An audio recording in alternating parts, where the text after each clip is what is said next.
Assalamualaikum warahmatullahi wabarakatuh. Perkenalkan, kami dari kelompok 3 yang beranggotakan Arisma Mayasari, Haifa Fahrani, dan saya sendiri, Ita Dewi. Sebelumnya saya ucapkan terima kasih kepada Bapak dosen dan rekan-rekan semua yang telah menyimak video pembahasan materi pada kesempatan kali ini. Di sini saya akan membahas latar belakang tentang perkembangan bahasa pada anak usia prasekolah. Indonesia adalah negara berkembang yang memiliki banyak beragam bahasa. Seiring dengan berkembangnya zaman, maka perkembangan dalam bahasa pun pasti kita alami. Perkembangan itu ialah suatu proses perubahan di mana anak akan belajar menguasai tingkat tinggi dari berbagai aspek. Yang salah satu aspeknya ialah perkembangan bahasa. Bahasa sendiri merupakan sebuah alat komunikasi yang sangat penting dalam kehidupan manusia selain untuk alat komunikasi. Kemudian, ada upaya meningkatkan keterampilan bahasa pada anak usia dini. Upaya ini meningkatkan keterampilan penggunaan bahasa pada anak usia dini memerlukan kegiatan yang dapat merangsang kemampuan berbahasa anak, seperti stimulasi dan bimbingan yang mendorong perkembangan bahasa anak, sehingga menjadi dasar utama perkembangan bahasa anak di masa yang akan datang. Bayi baru lahir dapat berkomunikasi dengan pengasuhnya, misalnya menangis, tersenyum, atau gerakan tubuh. Interaksi antara orang tua dan anak, ibu, anak, dan ayah anak sudah dimulai sejak lahir dan berlanjut saat orang tua menyusui anaknya yang baru lahir. Kemampuan bahasa anak bisa dilihat sejak dini, sejak anak masih bayi, dan sejak dini anak sangat membutuhkan kasih sayang dan interaksi dengan orang tua dan keluarganya ketika di rumah supaya kemampuan bahasa yang dimiliki anak berkembang baik. Materi selanjutnya akan disampaikan oleh rekan saya. Baik, selanjutnya pengertian perkembangan bahasa pada anak usia prasekolah. Bahasa dapat membantu mendefinisikan kita sebagai manusia dan mempresentasikan salah satu pencapaian intelektual kita yang paling menakjubkan. Bagi anak usia dini, perkembangan bahasa dimulai pada sejak lahir. Bahkan, Devel Mentalis berpendapat bahwa perkembangan bahasa dimulai sebelum lahir. Tangisan pertama, celotehan, dan kata-kata pertama ini bukti auditoris bahwa anak berpartisipasi dalam proses perkembangan bahasa. Eric, Dylan, Tami, dan Maria menunjukkan bahwa kompleksitas anak-anak selama prasekolah di dalam aspek pengetahuan bahasa, fonetik, sematik, morfemik, dan pragmatik semakin meningkat. Orang dewasa yang tidak terbiasa akan mengalami kesulitan memahami apa yang balita sedang coba komunikasikan. Namun, mereka mudah memahami anak-anak usia prasekolah. Faktor-faktor yang dapat mempengaruhi perkembangan bahasa pada anak prasekolah. Yang pertama, ada perkembangan otak dan kecerdasan, jenis kelamin, kondisi fisik, lingkungan keluarga, kondisi ekonomi, dan lingkungan budaya.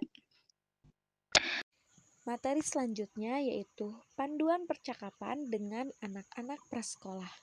Ada beberapa strategi khusus yang digunakan guru anak-anak prasekolah agar membangun percakapan yang lebih efektif dengan mereka. Yang pertama, bangunlah kontak mata dan dengarkan dengan seksama apa yang diucapkan anak. Yang kedua, perhatikan respon dan perilaku non-lisan.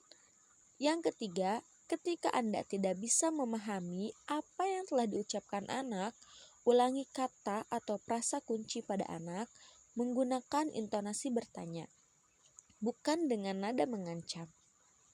Yang keempat, fokus pada keterkaitan anak dan maksud anak sebagai topik percakapan. Yang kelima, tunggulah anak untuk mengambil gilirannya dalam percakapan dengan sabar dan santai. Yang terakhir, responlah komentar anak dengan memperluas percakapan melalui penambahan bahasa dan uraian. Jadi, ada 6 strategi khusus. Selanjutnya, ada beberapa aspek yang mempengaruhi luasnya perkembangan bahasa anak. Yang pertama, lingkungan rumah, lingkungan kelas, perkembangan pengetahuan semantik, perkembangan pengetahuan sintaksis, perkembangan pengetahuan morfemik, dan perkembangan pengetahuan pragmatik. Kegiatan kulikuler, kegiatan eksplorasi, eksploitasi. Kegiatan adalah kegiatan mandiri, tidak terstruktur, yang terbuka untuk segala kemungkinan dan menyediakan kesempatan untuk mengeksplor bagaimana berinteraksi dengan materi yang disediakan.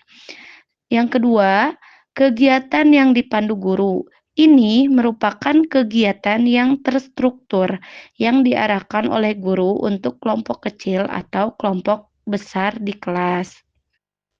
Kegiatan rutin. Kegiatan rutin ini terjadi sehari kehadiran rutinitas berangkat dan pulang, dan rutinitas makan siang atau makan ringan.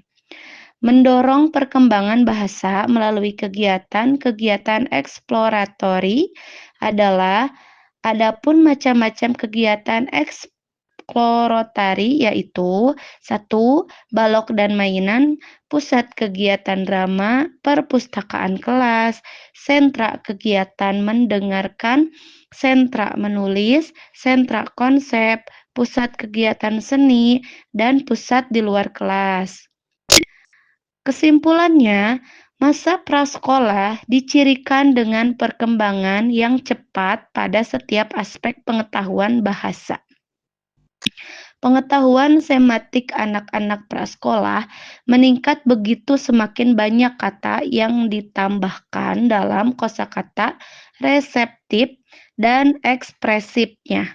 Perkembangan pengetahuan morfemik juga berkontribusi terhadap meningkatnya kemampuan anak-anak prasekolah dalam menyampaikan pesan, serta eksplorasi anak-anak prasekolah terhadap bahasa tulis juga menunjukkan bukti perkembangan pengetahuan pragmatik. Pemahaman pengetahuan bahasa ini membentuk dasar perencanaan dan implementasi kurikulum bahasa anak usia dini. Sekian presentasi dari kami, kurang lebihnya mohon maaf. Selanjutnya sesi tanya jawab. Wassalamualaikum warahmatullahi wabarakatuh.